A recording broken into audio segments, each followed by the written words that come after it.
Thinking about leaving your soul-sucking 9 to 5 job, one of the biggest struggles I see people, especially as women, face is the idea of having that safety net, that enticing perks and benefits, and listening to that head trash of what will people think if I leave.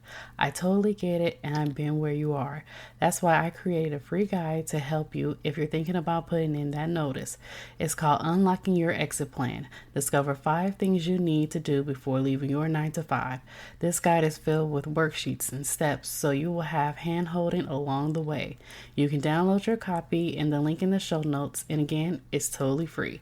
Now back to today's episode. You're listening to the Hello CS Dorsey podcast, your one-stop shop for all things motivating while on your entrepreneur journey. Feeling stuck in your business or don't know where to start? Don't worry, we've got you covered. Listen to some of the leading women in today's industry who have been there before to help guide you on your path. Now, here's your host and self-taught web designer, CS Dorsey. Welcome to another episode of the Hello CS Dorsey podcast.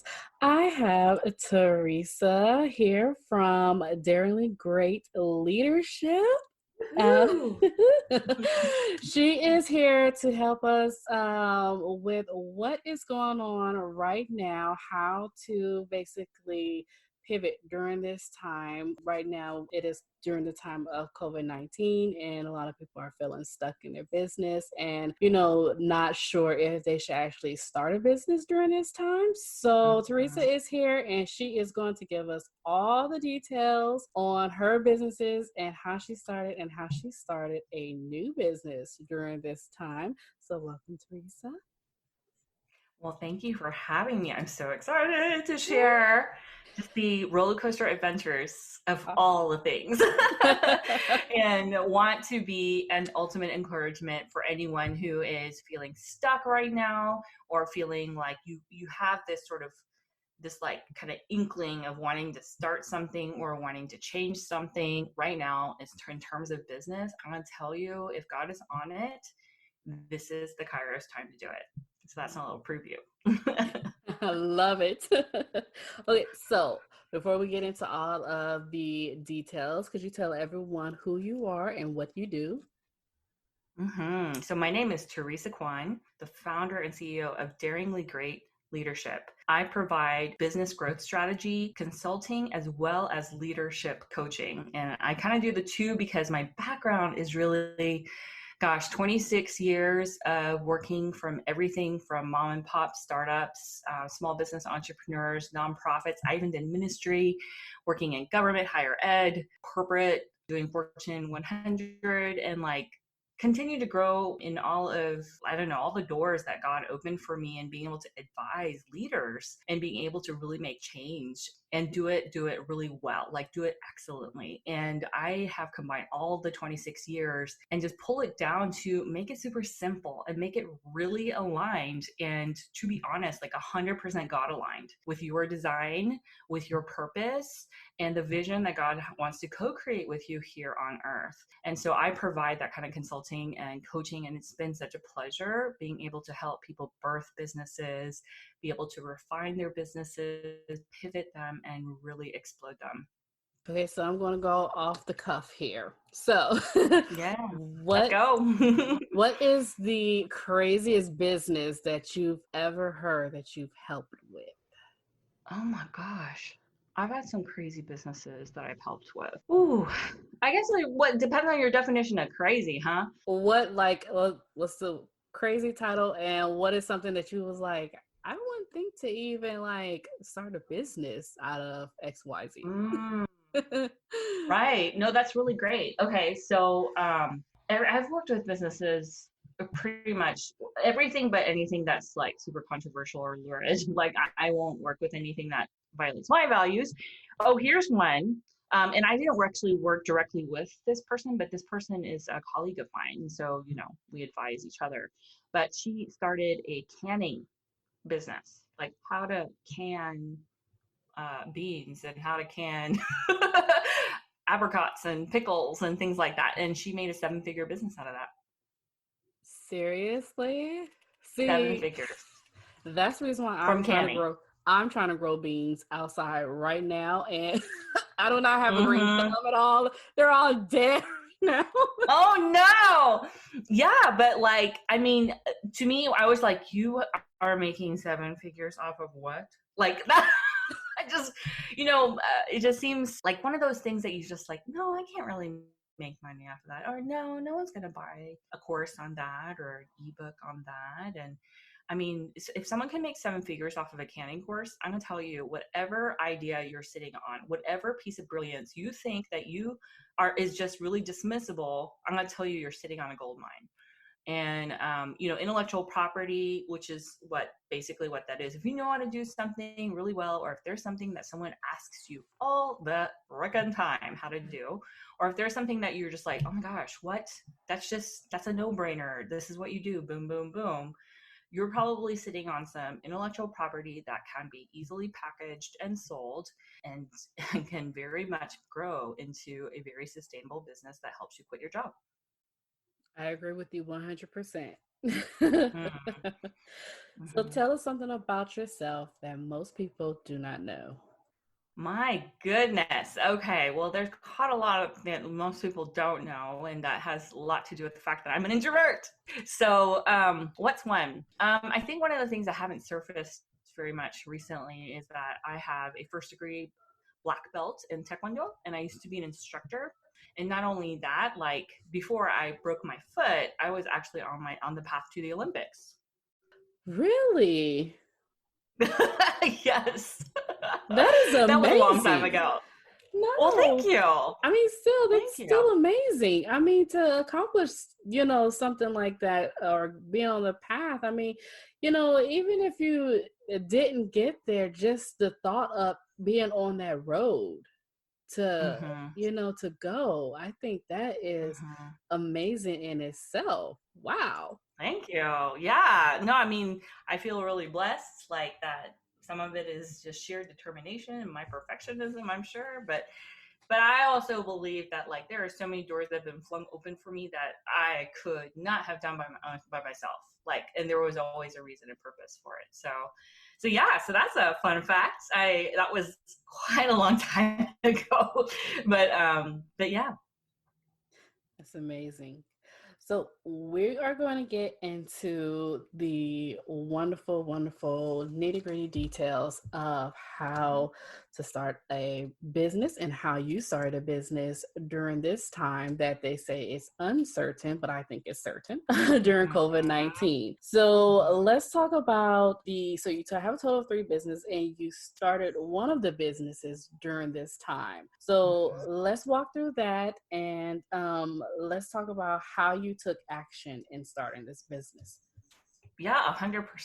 Like, so this is my third business. I recently, 4 weeks ago to be exact, so right when we started all the sheltering in place, is when I opened my third business and co-founded it with my husband.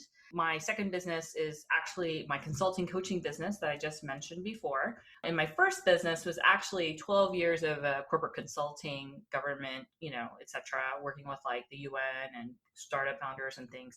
So this is my third business. Now, to give you a little context of how and why this third business came to be, it really goes back to the story of my husband and I. So long story short, we started a gluten-free delivered bake shop.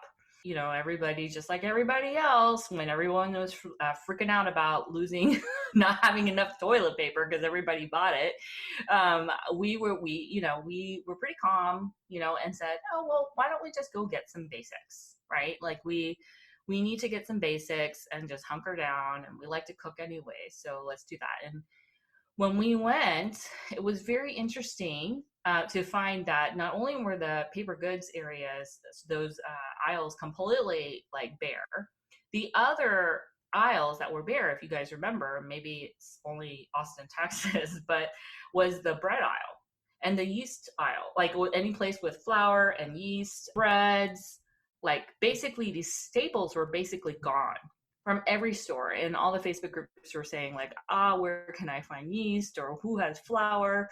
Can I borrow some flour? Now take that and multiply that by 10 or 100 because I'm gluten free. In fact, I'm celiac. And my husband and I were like, well, okay, well, I guess we can make some at home because we actually do have some gluten-free stuff, like mixes and things, because my husband is a chef. And started making like some staples at home. We found other people saying like, oh, can anyone find any gluten-free stuff? Right about that time, my husband had been laid off because of COVID-19. He is a sushi chef. He also was a pastry chef for 4 years prior to that. And a little bit more context, part of our dating story is that, he learned how to bake and like really well, especially gluten-free, because when we were dating, he didn't realize I couldn't have all that good stuff. And he made it his mission, just on a personal note, to make delicious, moist, soft, springy, flaky, fluffy, all the things that gluten-free is not usually described as: donuts, cakes, cookies, breads, etc., pizza, whatever. And he just started developing these recipes on the side as his own kind of love offering to me. And so fast forward back to COVID-19, about 4 weeks ago, he had been laid off.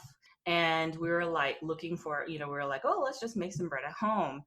And we realized, wait a second, if we're having this problem, then other people are having this problem. So what if we helped solve the problem? And so we put it actually out. I asked I'm in a mastermind, I asked the ladies in my mastermind, asked some good friends, and they were like, oh, totally. Like, we always drool over everything your husband makes for you.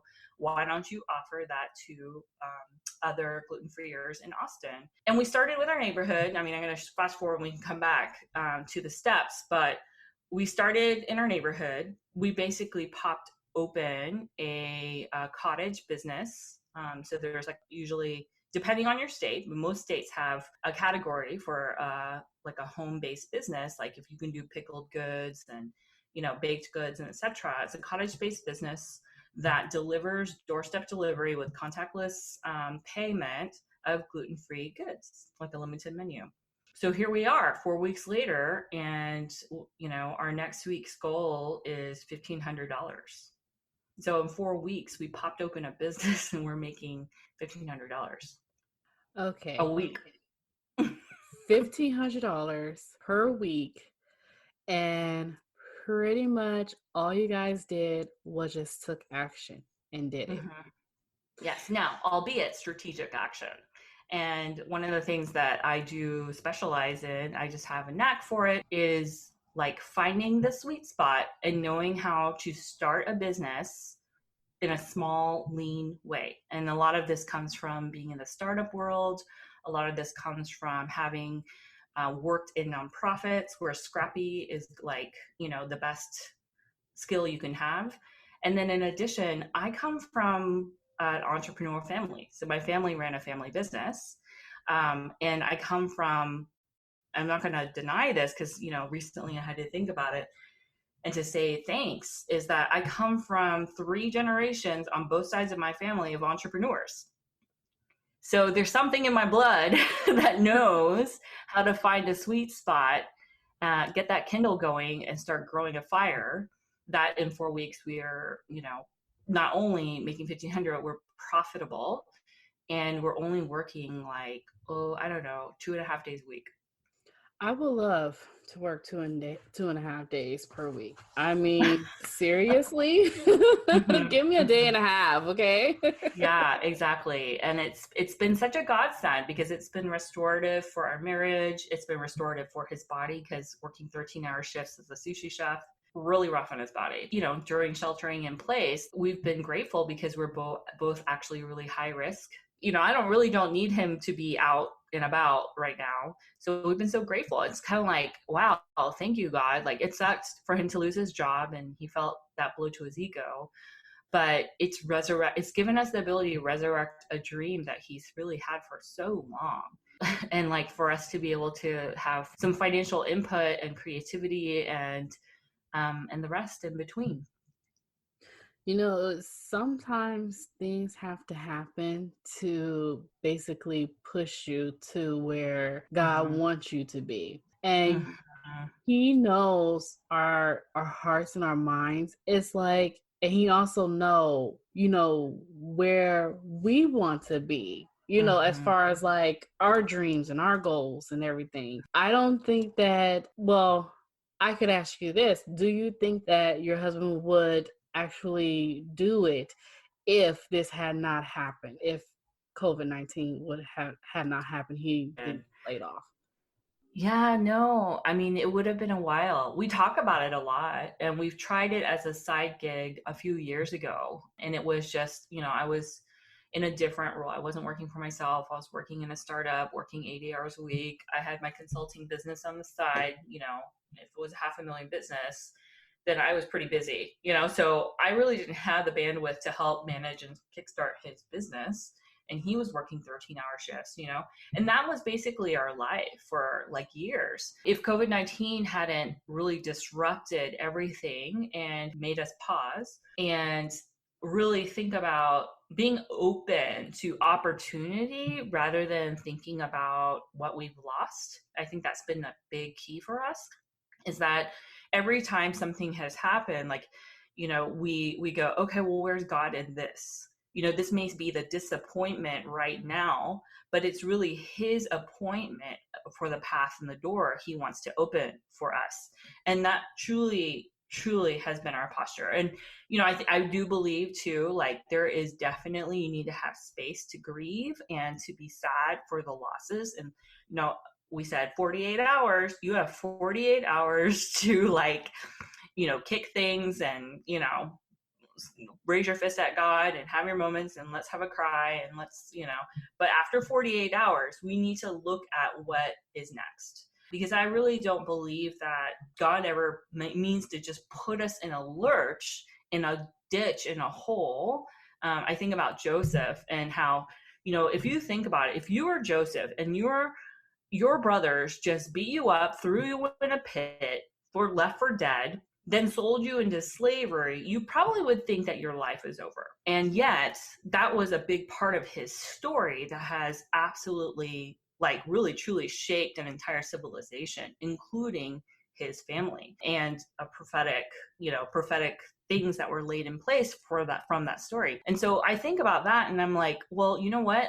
Yeah, it sucks to be laid off from a job. It sucks to lose income. It sucks that all the stuff like this happening with COVID-19. I've personally felt the heaviness of the grief and, not of just what's happening globally and the losses that are happening, etc. I've even had my points of why God, but I always know he has a plan. And it really is just about being in a posture and being in a place of faith and leaning back into your promises, right? Promises are really truly like, and I love this part. I love this teaching. I've heard it so many times, but like they say that conifer trees, like their little seedlings, that they don't release from the pine cones until there is heavy heat, like intense heat. And so a lot of the forest fire process is really God's way of releasing seeds from the cones, so that they can breathe new life. And that's that kind of intense heat is what cracks open that seed. And there's nothing else that will crack open that seed for new life to happen. And so whenever I'm in this place of like, oh no, like, I mean, I've just lost everything, or like I've been fired from a job, definitely happened to me. I've lost a parent. I've, completely had been completely robbed. All these points of absolute destitution, I have to cling to the promises that God has for me. And some of those promises may need the fire to crack open and release the seed for new life to happen. And that new life is not going to look the same as the old life. And so this is what, this is the promise that we looked to. And we're like, what are our hopes and dreams? What were the dreams that God put into our heart? And the dream that he put into our heart was such a practical one. Make bread, and so symbolic too, because like when we make bread, and I'm talking about the gluten-free business piece, it is so personal, mission driven. Because a lot of it is like, he and I were both foodies. That's part of what brought us together. He and I really have such a deep love for sitting across the table and breaking bread with people. He and I both love communion. And when a gluten-free person or anyone with some kind of food intolerance cannot share from the same bowl, from the same bread, cannot even take communion, there's like a brokenness there. And like our mission has his mission and my mission and our mission has always been about one table, one bread. And so it's funny because it's like God had to stop the spinning crazy, right, of our rat race of our lives and put us in a pit to help us remember some dreams, aka promises that he had for us. Give us the fire to crack open that seed. And like in this Kairos time, oh my gosh, prophetically right now we're in a Kairos season. In the Kairos season, everything happens at 100x speed. So if you want to birth a business, this is time. So that's what happened in 100x. Literally in our first week, all I did was do a post. And I mean, I think our first week was, because a lot of people were supporting us, like we were bawling every day when an order came in. And we made $1,400 in our kickoff week. It was just insane. And I'm like, there was only one reason for that. And that's because God. That was because God had implanted his promises in us that were dreams. And he's given us this fire, this COVID-19 time. And there are promises, I'm going to tell you, promises and dreams he is buried in your heart. And this is the time to be still and know that he is God. And he is using this fire. You can either get in the way or you can let this fire crack open that seed, that promise, plant it in the ground and let you create something from nothing, which is his creation story. And I'm sorry, just kind of like went off. But like, I want to say like, truly, it's not by our efforts. It's not because we had some brilliant marketing scheme. It's not because we had a website, because we don't. It's not because we had anything really in place. It's seriously because we leaned into his promises. We leaned into God. And we clung to what we know is true. And we took action. That's right. Yeah. You stepped out on faith, not knowing what the outcome was going to be, but you guys stepped out anyway. I think that's beautiful. And let's talk more about you not having a website, you guys not having all the fancies, because I'm all about getting fancy pants later. That's been my theme this whole year. Start now and get fancy pants later. So let's rewind, let's take a step back and let's talk about the steps that you guys took. So all you did was first you made the product and then we didn't. Oh. First, we didn't make the product. Oh. Yeah. I know. You want to go there? Go back even further then. Yeah, no, truly. So like, a lot of this is a blend between like, yes, there is absolutely there's a faith process. And, I'm a big Simon Sinek fan. So start with the why is going to be absolutely key to any success. So starting with the why is like, why? And that's why I shared with you, this is what we, as my husband and I together, are super passionate about. And it's so tied down into our values and our principles and how we live out life, which is why I believe there's such fire on it. Right. And so I think, so at the very beginning, it's really start with the why. If you've read Start with the Why, or watched at least Simon Sinek's video of Start with the Why, there are 3 concentric circles. And this is going to parallel part of the workbook that I'm going to share with you in a little bit. But Start with the Why is like, who are you? Like I go a little further and I go into identity. He's like, who are you? Like, and how are you created? How are you wonderfully made and makes you distinct and unique, quirks and all? And why do you exist is the next. And if you move from why to then how you move and breathe and how you like address your why, then comes your what. And so that was a super vague way to put it, but it follows the very steps that I advise my clients through. I've advised, multi-billion-dollar companies through developing new products or shifting away to pivoting different products. how I've advised organizations also to whether or not they need to close something down or pivot and start something new. But you need to start with your why. And I think a lot of people start backwards. And I think a lot of that has to do with the way the world works. So the world says, ever since we were little, what do you want to be when you grow up? Right? How much money are you going to make? Oh, you can't do that. You don't want to be an artist. You want to be a doctor. Don't you want to be a lawyer or an engineer? Software engineer is really good. Why? Because we tie it to money. So, I think that society teaches us a very backwards way of addressing things in terms of our own journey of like how we find validity and a place in this earth and a purpose and etc. And I'm bringing all this to light because a lot of businesses or a lot of startup businesses, a lot of companies will always start with the what. It's also backwards. I think that's detrimental because one of the things, I can't remember who it was, but there's a podcast called Y Combinator. It's a startup accelerator.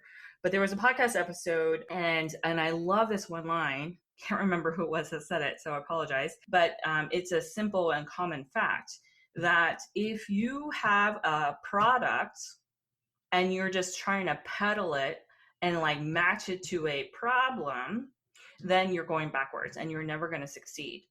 The people who succeed, especially in the startup realm and in any kind of business, is they start with the problem. And deeper then is start with the why.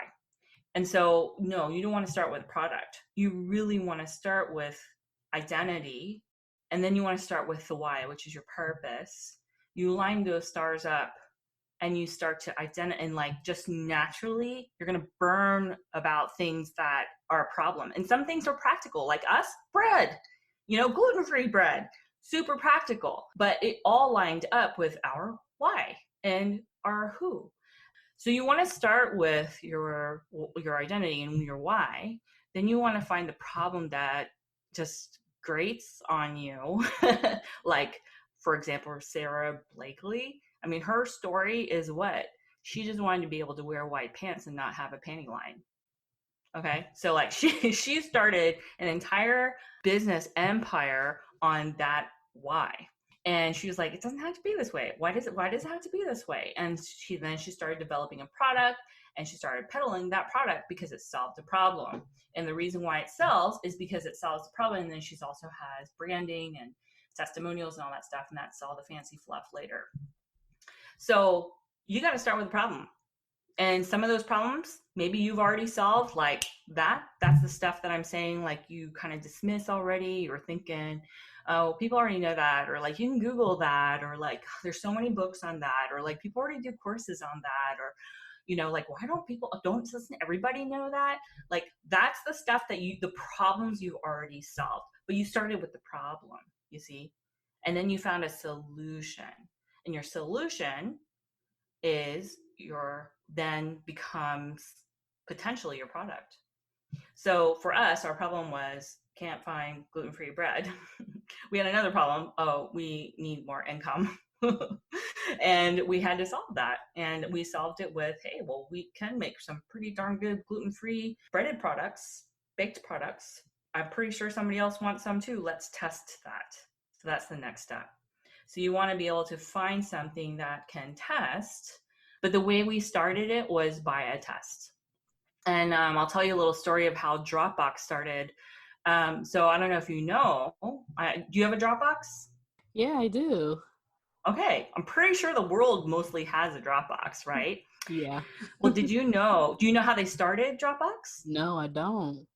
Okay. Well, the way they started Dropbox was that there were a bunch of guys and gals probably sitting around a break room and they're complaining about how they kept losing their little USB drives, the little thumb drives. And how there's not enough space on the drum, or they get confused. There's so many thumb drives to like, which one is it?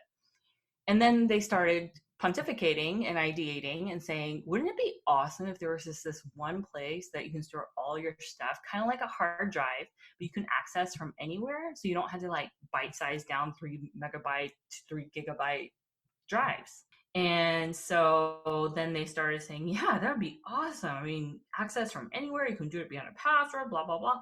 They started doing it and they said, oh, well, why don't we test it? Let's see if anybody else thinks this is a good idea. And so they cobbled together email list of all the people they knew, and they sent out an email. And the email said this: what if there was like one place where you can unlimited storage and you can access from anywhere in the world? In fact, you can even share it without like blah, blah, blah, and be on a password and yeah. When would you be interested? If so, click here. Click. The next page says, that's great, because we love this idea too. In fact, we're going to develop it. We put this email out there because we wanted to see if anybody else would like it. If there's enough people who want to do it, meaning put your email here to be one of the first to beta test it, then we'll develop it. And that's how Dropbox began. I love stories like that.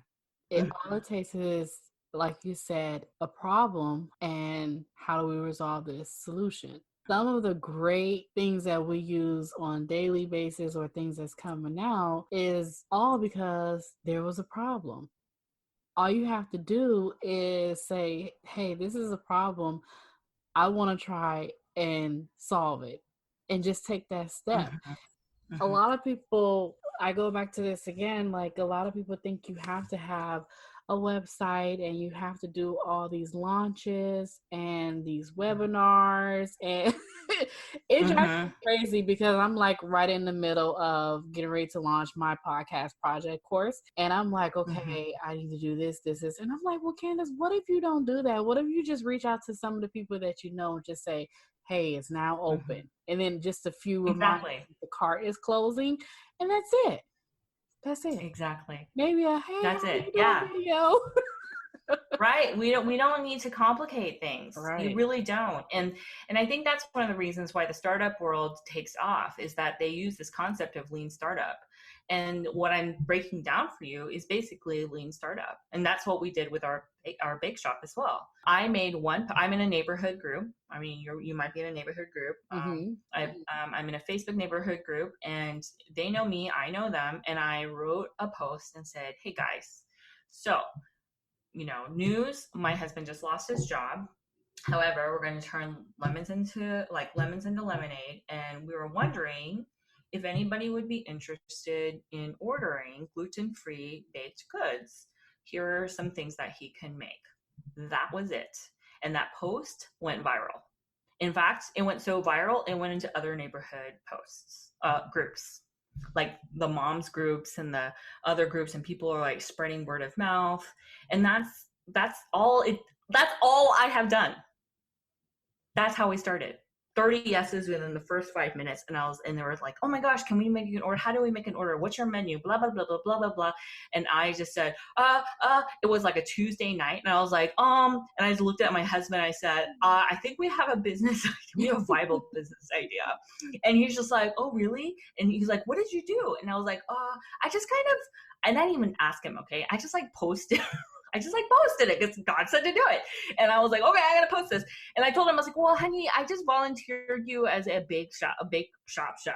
And he's like, oh, okay. And I was like, yeah. And I think we're going to start this week. And he's like, oh, okay. What's our menu? I was like, I don't know, but they're asking for one. And we literally, and all I did is wrote right back and say, oh my gosh, we can make that. Thank you so much for your support. And I said, but in 2 days, I will put out a menu and we'll do a first batch order for this weekend. And so that was Tuesday night, like at midnight. And and I told people, I was like, I'll have a menu for you. Give me at least 24 hours. And I posted a menu on Thursday. We got $1,500 of orders and delivered everything Saturday and Sunday. So that was less than a week. We popped open a business. I sat down with him. And when I said, okay, honey, we've tried this, and I'll tell you, we need a process. We need to simplify this. We need to streamline this. We need to have, I was like, because it's just us in our kitchen. And I'm like, I don't want to take over, and we can't be a short cook. We can't be like 100% scratch shop, because that's not what we are. So we developed a menu. I have some graphic design skills. I tried a menu a few years ago. I used the template, made it better. I wrote out our story, which I've shared most of it with you, which basically spells out our why and introduces us. And then I share our process. This is how you order. You order by this day on a Monday night, and we will deliver by Thursday and Friday. That's kind of like the weekly schedule. And I had basically 4 offerings per week. That's it. So I had a process, and the order process was, I didn't even have a checkout, nothing. I said, email us your order by this day and confirm it by sending a payment to this Venmo account. And that's how we've been running for 4 weeks. Wow, I love it. I love it. It's so simple and it's tangible and it's doable. Mm-hmm. The steps are not like these big, long, hard steps that, Mm-hmm. a lot of the internet and a lot of, people Yep. make it out to be. All you have to do is just take the step and then tell people, and Mm-hmm. go from there. See what Yes. happens from there. Exactly. And like, if I spent all that time developing a website, even if I could do one in Squarespace, I did not spend my money on buying a URL. I did not do anything. Anything we did on the investment end, on the front end, right, to be as professional, have like world-class customer service, to be like with a smile, all of that was more important in the very beginning than it was to try to do it later. So like, if we did not look like a professional bake shop, even if we're out of our own kitchen, which frankly, I mean, or thankfully we thought ahead. We even bought this house because of this kitchen, because we envisioned that we would start a bake shop. So this is like 6 years ago. Okay. So God's like, it's time. And so what I did invest in, was the ingredients, the time, like, cause we were like, only quality ingredients, all organic. We put in the time. We were extremely like gracious about things. We invested in clean packaging. So I had to like look into all that and make it super presentable. So that's where we spent our money. That's what's reaped back more than, it was funny because like there was another woman who was laid off, and she was a server, and she started baking pies. She posted not long after we did, or she did before us or whatever.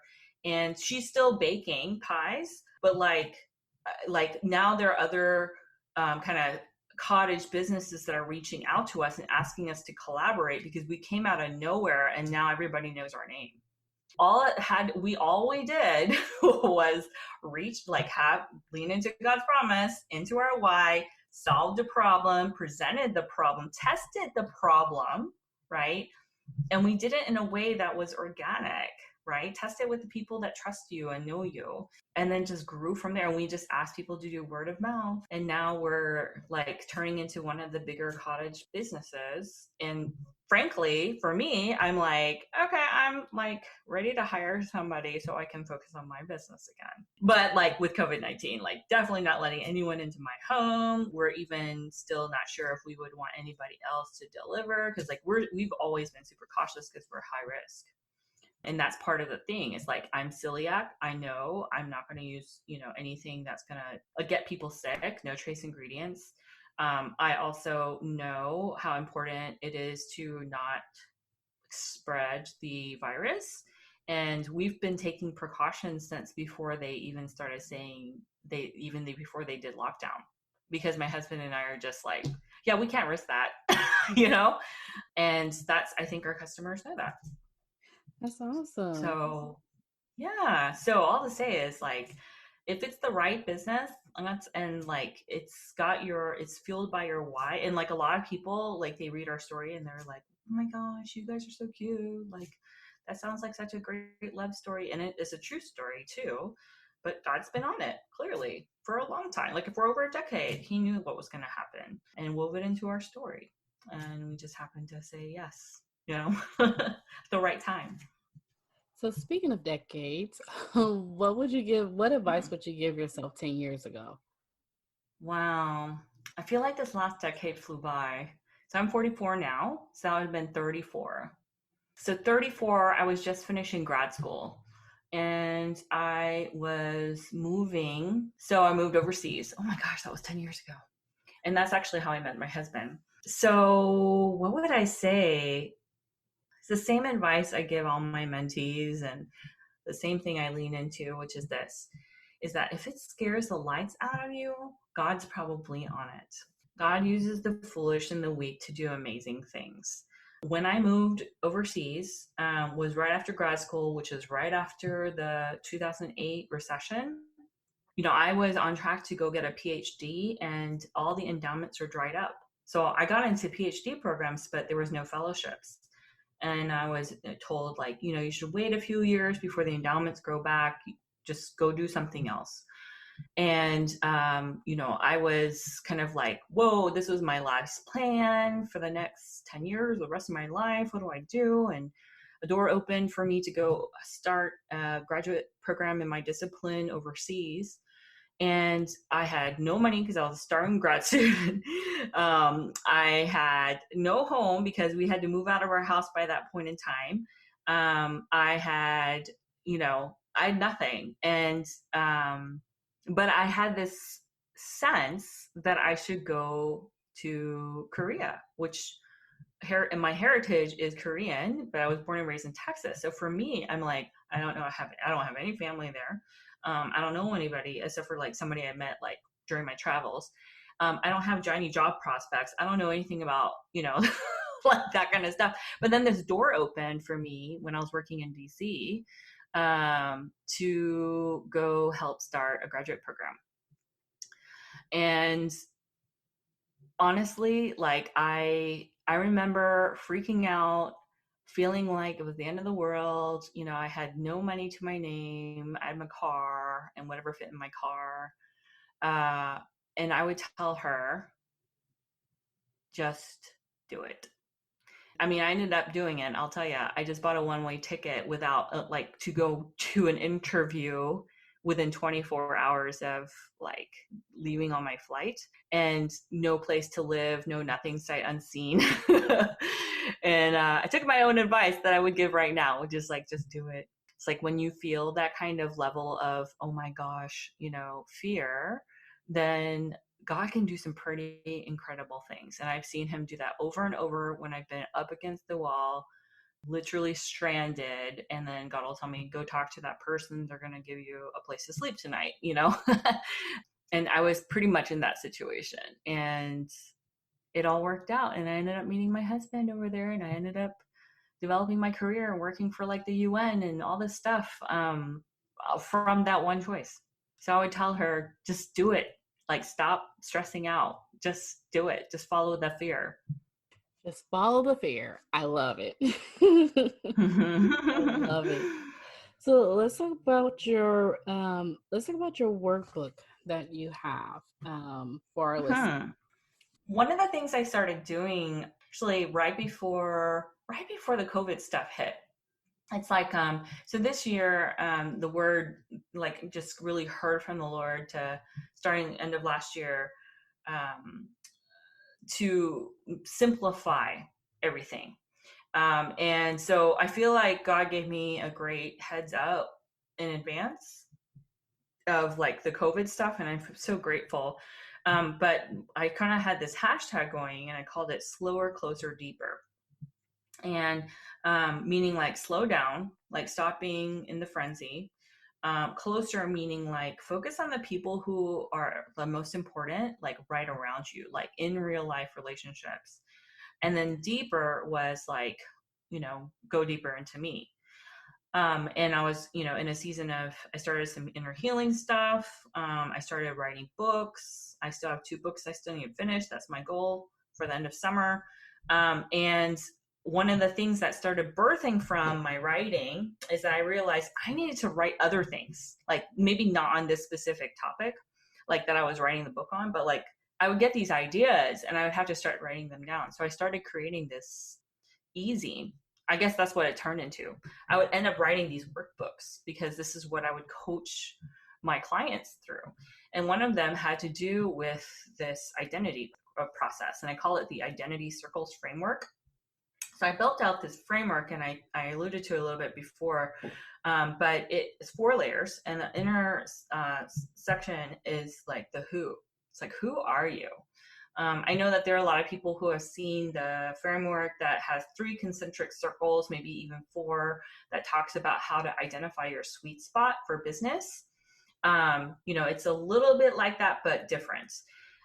So, this was really all an attempt to and drilling down to a workbook, what I would do to advise my mentees, like women who were I was doing career coaching with, others who were trying to figure out what is my niche? Like, what am I meant to do? Or what's my purpose in life? Or like, I feel dissatisfied because what I really want to do is this, but this is my job. And like, everyone was feeling misaligned.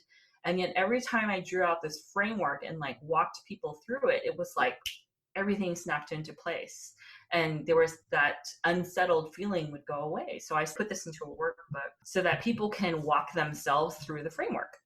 This is a workbook for people who are, yes, looking for what is your business niche? Like, what are you supposed to sell? What's your offer? Like, who are you supposed to serve? Or even like, are you at a point where you're considering your career and you're looking at what you're doing now and feeling dissatisfied? Or if you're thinking and curious about making a shift, or if you're feeling that misalignment, this is a great workbook.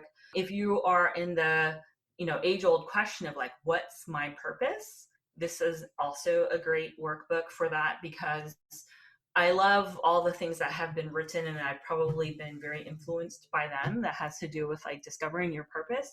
I feel like God gave me a download when it came to how to identify how He helps you find your purpose instead of being defined by the world. And a lot of it is because since we were very little, and I kind of talked about this before too, is that, we are so defined by the outside in. The world says like, hi, what's your name? Where are you from? And what do you do? And it's a very like, oh, what's your job title? Or what's your job? And what's your job title? So that I can relate to you, because that's your part of your identity. But yet a job is not your identity. And that's part of what I tease out there. And it helps people become less unsettled when it comes to like, this might be your current position for making money, and why that might serve its purpose or its time, even if it may not ultimately be aligned with your entire life's purpose. So that's what the Identity Circles framework is, and that's the workbook I'm sharing with your listeners. Awesome. I can't wait. Yeah. So where can everyone find you? So I am on all the socials under Daringly Great, or Daringly Great Leadership on Instagram. So if you really want to get in touch with me, I would love to like do DMs, voice notes, whatever. I'm definitely on Instagram. With the COVID stuff, I've definitely taken this lower, closer, deeper, even more so. And as an introvert, I've been, there are times I'm active and times I'm not active, but usually I'm pretty like prolific there. I'm always sharing parts about my life, things I think about, what I'm reading, and even tips about leadership and business. So yeah, so reach out to me on Daringly Great Leadership, at Daringly Great Leadership on Instagram. Otherwise, daringlygreat.com or Daringly Great on all the other socials. Awesome. And we'll definitely add those and link those in the show notes so everyone can find you right away. Well, I'm Woohoo! so happy that you joined our podcast today. It was a real treat, and I really love all the steps and everything that you share with our listeners on today. I'm really excited about this. I'm actually going to work on implementing it the way you did it myself. Because Yeah, it's so girl. funny. I actually was thinking about the Nextdoor app, and I was like, should I post something on there about what I'm doing? And I'm like, you know what? What is it going to hurt? So go ahead and do it. Exactly. Or like, I bet you can make a list of at least 20 people or even on your personal Facebook page, and just put it out there. And all you're putting out there is, would anybody be interested in? That is like, go back to Dropbox. They did not make anything. They didn't even sketch out anything. All they did was cobble together a list of all the people they knew and wrote an email, one email that said, would you be interested in this? That was it. And then like a simple CTA. And, you could say hit reply or comment below or drop me an emoji or, whatever that, like a really simple no-brainer thing, and you don't even have to have anything else in place. You can say like, oh my gosh, this is great. Let me get back to you, which is what I did with the menu. That's awesome. I love it so much. Thank you so much for being on today, and I hope you have a wonderful day. Thank you. Thank you for having me. I look forward to what your little lean startup is going to be. We hope you enjoyed the show today. Remember to subscribe to get the latest episodes and more. Head over to hellocsdorsey.com to subscribe. And remember, nothing is impossible. So make the impossible possible and take action today. We'll see you next time.